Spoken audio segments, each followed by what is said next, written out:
Hello guys, today I'm going to be making a video on the Arrma Kraton forest and Outcast forest. In this case I have the Outcast forest in here. These are not the original shocks, if you have been wondering. I think a lot of people now you are aware of this vehicle and the issues it's having right now, especially on the chassis. And I have been digging a little bit because I have a lot of free time and been looking at Facebook groups and on the Arrma forum and trying to wonder why the chassis are breaking in here. And a lot of people are breaking them in here. The inch pin bracket seems to be useless, and when it breaks, it usually it is in harm or anything. It's like brand new, or it's ripped in here. So I've been wondering what is going on.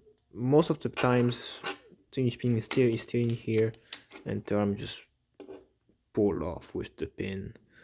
And so I've been wondering what's going on in here. Why is that happening? I had the V1 Kraton 4S and I never had this issue, really, never. And I know people run extenders on them.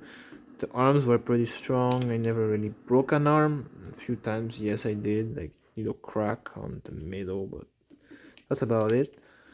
And these arms seem to be a lot more flexible, especially once you boil them.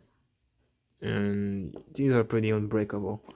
So I've been wondering, why is the chassis breaking? Is the arm too strong? Is the pin bad? Or something? So I've been checking, I've been wondering, and I had the V1 pin, so when I was taking it apart, I noticed I cannot pull this off. And there's not a lot of meat in there for the inch pin, I believe, to grab or anything. So that was my first theory. So I'm going to pull this off, and you can see, I think the issue is they changed it. The part number stayed the same on the V1 and the V2. They used the same pins, but they changed the manufacturing of it. I think you can see that it is rounded. These are the 4S V1 pins, and I think the material also changed. The new ones are rusting a lot quickly, and I don't run on water or anything. And these pins are, and the other V1 pins seem to be made of another alloy, like zinc alloy or something. You can see they are rounded off. So when you put the V1 pins in here, you can see there's a lot more meat now. So I think what's happened is when they changed the pins, they changed the manufacturing of the pins, it has compromised the chassis and the strength of this part on this area. So what I think the inch pin is not doing its job, and everything, and was taking the abuse is really the chassis, and the chassis combined that with a stronger arm is just going to rip in here. So that's my theory for now. I'm pretty sure that's the problem, because I've seen people break the chassis, then replace the inch pin with metal one, and instead of the inch pin bending again and ripping the brace, it's the arm that breaks, even if the chassis, this part doesn't exist in the chassis anymore. It's broken. So that made me believe that this is really the issue, this and combination of this. And I went to my hobby shop and I've been looking for these. Okay, you don't believe me, it's really the same part number. You can check on the 4S V1 Exploded View.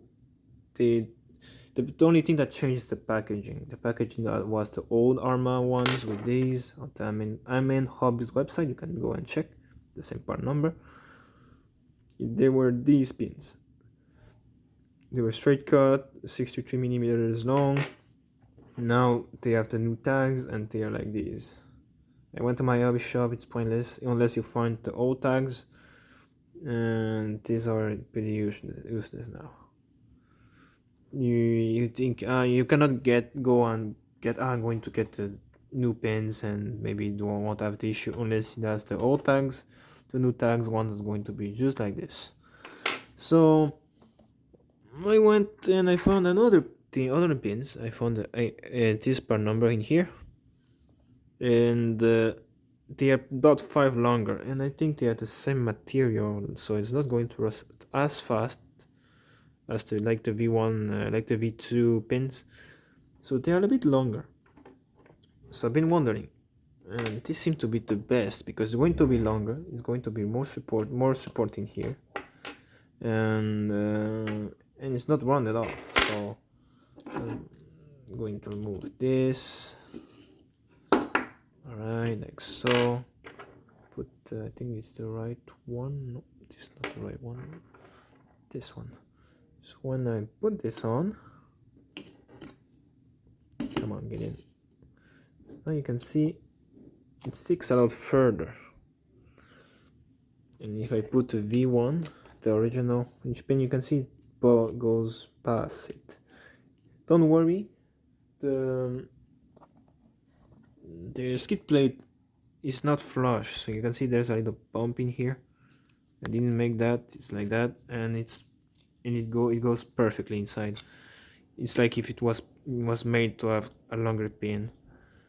So don't worry about that. And so yeah, I was like, alright, so with that longer pin, the issue should be gone, but I also know this part seems to be weaker now versus the V1. The V1 didn't have that big countershock hole, so it compromises it in this area. I saw a few people breaking it here, so I went extra mile and said I'm going to get a 7075 one where it's a little bit thicker. My hobby shop sells these. It's a local brand. It's the name of the brand is QC. You can see it's like 1 millimeter thicker, and it just goes perfectly in. You can see it bypasses a little bit, but you can see the issue now from this to this. This is the original V2 pin. You can see now. I believe with this grade, it's not going to break in here anymore. Maybe it might. The best it would be to put steel hinge pin bracket in here, but I think this is a massive upgrade. It's kind of a dumb issue. You know, I don't know what's going on with Arrma recently. They seem to be they seem to be sleeping recently.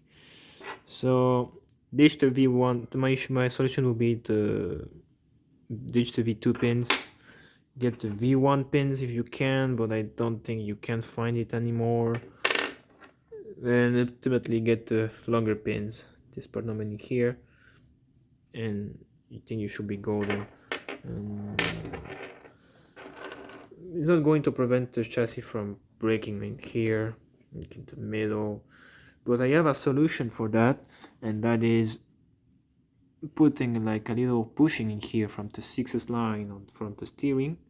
I think they come with bearings on the V5, but the V4 came with bushings.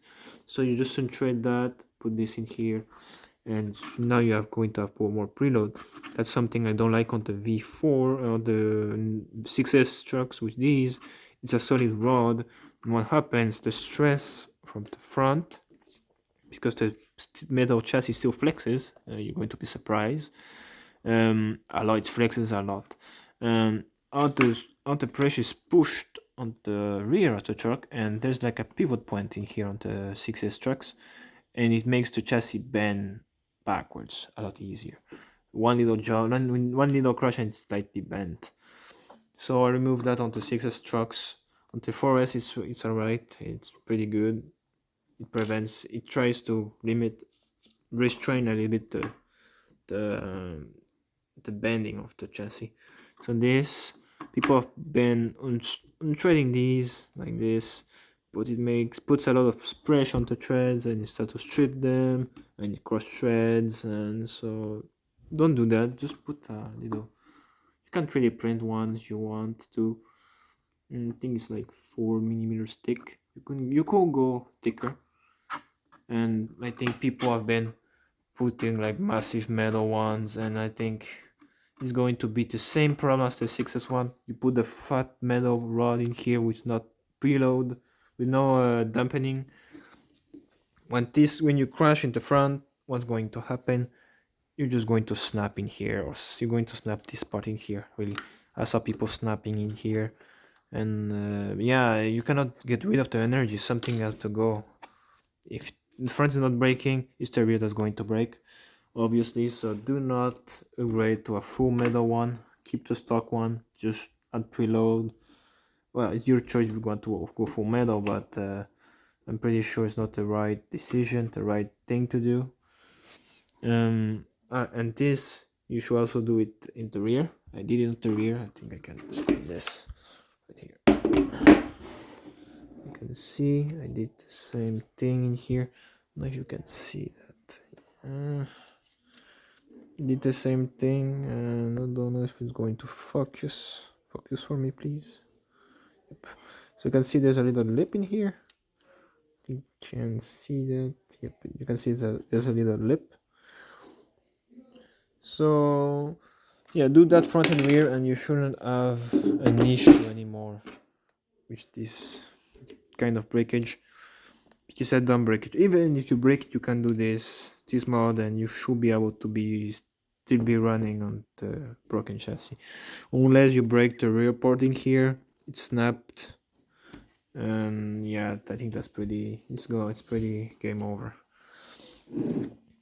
Been wondering maybe why there's no motor inside. I'm going to put a 6S motor in here, like the ones that come on the 6S Arrmas, because on TV1 the stock motor was okay, still ran pretty hot, same for the lipos, and now on TV2 it's a lot heavier, and it's not hot for the job, I believe.